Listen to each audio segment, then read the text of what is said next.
निवड केली. भारतीय जनता पार्टीची 2 दिवसात बैठक होईल आणि आमचा नेता निवडला जाईल. ज्या वेळेस आमचे अलायन्स पार्टनर आणि आम्ही 3 नेते निवडले जातील तेव्हा तिघंजण एकत्र बसतील आणि आपल्या आपल्या आमदारांच्या काय भावना त्या भावनाचा विचार करतील आणि त्याच भावना श्रेष्ठीला कळवतील आणि श्रेष्ठी त्याच्यावर निर्णय घेईल. त्यानंतर मुख्यमंत्री निवडला जाईल. आज राज्यातल्या मंत्रिमंडळाची बैठक संपलेली आहे. आज मुख्यमंत्र्यांनी राजीनामा दिलेला आहे आणि काळजीवाहू सरकार म्हणून काम करायला राज्यपालांनी सांगितलेलं आहे. वेळ गेलेली नाही आहे, कुठल्याही प्रकारचा वाद नाही आहे, युती अभेद्य आहे. त्यामुळं लवकरच मुख्यमंत्री निवडला जाईल. आता तुम्ही म्हणताय कुठलाही वाद नाही, कुठलीही चर्चा नाही आहे, काही चर्चा सुरू आहेत महाराष्ट्रामध्ये. 5 वर्ष भाजपचा मुख्यमंत्री राहील की वेगवेगळे फॉर्म्युले समोर येतात. म्हणजे एकनाथ शिंदेच्या नेतृत्वाखाली तुम्ही सगळ्यांनी निवडणुका लढलेल्या आहेत. 2.5 वर्ष त्यांनी मुख्यमंत्री म्हणून काम केलेलं आहे. त्यांना देखील मुख्यमंत्रीपदाची संधी दिली जाऊ शकते अशी चर्चा आहे. मुख्यमंत्री पूर्ण भाजपचा असेल की महायुतीचा असणार आहे? जोपर्यंत तिन्ही विधिमंडळ पक्षाचे निवडून आलेले नेते एकत्र बसत नाही तोपर्यंत या कोणत्याही गोष्टीतल्या चर्चेला अर्थ नाही. निर्णय अजून होण्या बाकी आहे. निर्णयच झाला नाही त्याच्याबद्दल वाच्यता करणं मला स्वतःला वाटतं की योग्य नाही. आता तुम्ही संचालन समितीचे प्रमुख होतात. निवडणुका प्रदेशाध्यक्ष जरी असले तरी तुमच्या नेतृत्वाखाली आणि तुमच्या नियोजनाखाली लढवल्या गेलेल्या होत्या महाराष्ट्रामध्ये. तुम्हाला काय वाटतं, मुख्यमंत्री भाजपचा 132चा आकडा आहे म्हणून मुख्यमंत्री भाजपचा झाला पाहिजे अशी तुमची भाजपचा कार्यकर्ता म्हणून इच्छा आहे? मी भाजपचा कार्यकर्ता आहे. कार्यकर्ता म्हणून माझी अपेक्षा आहे की भारतीय जनता पार्टीचा मुख्यमंत्री व्हायला पाहिजे. तीच भावना शिवसेनेच्या कार्यकर्त्यांनी व्यक्त केली की आमचा व्हायला पाहिजे.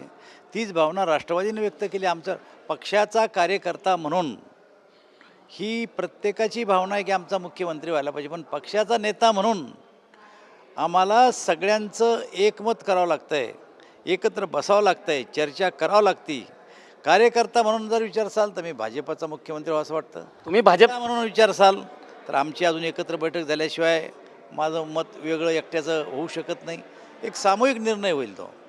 भाजपचा मुख्यमंत्री व्हावा अशी तुमची इच्छा असं तुम्ही म्हणाले. कार्यकर्ता म्हणून तुमची इच्छा आहे. भाजपचा मुख्यमंत्री पदाचा चेहरा कोण असेल? देवेंद्र फडणवीस उपमुख्यमंत्री होते, तेच भाजपचा मुख्यमंत्री पदाचा चेहरा असतील? अरे असं आहे, आमच्या बोलण्यानं काही होत नसतं. आज तर एकनाथराव शिंदे, देवेंद्र फडणवीस, अजितदादा यांनाच डोळ्यापुढे ठेवून निवडणुका लढल्या गेल्या आणि मोदीजीच्या नेतृत्वावर आम्ही जनतेनं शिक्कामोर्तब केलं. त्यामुळं मुख्यमंत्री करताना श्रेष्ठ निर्णय घेतील. दादा, एक चर्चा सुरू झालेली आहे की महाराष्ट्रामध्ये मराठा मुख्यमंत्री पदाचा चेहरा हे मराठा व्यक्ती असू शकते. किती सत्यता आहे त्यात आणि मराठा चेहरा जर दिला तर कोण मुख्यमंत्री? मुख्यमंत्र्याला जात नसते. मुख्यमंत्री असतो आणि तो साऱ्या जाती धर्माला घेऊन चालत असतो.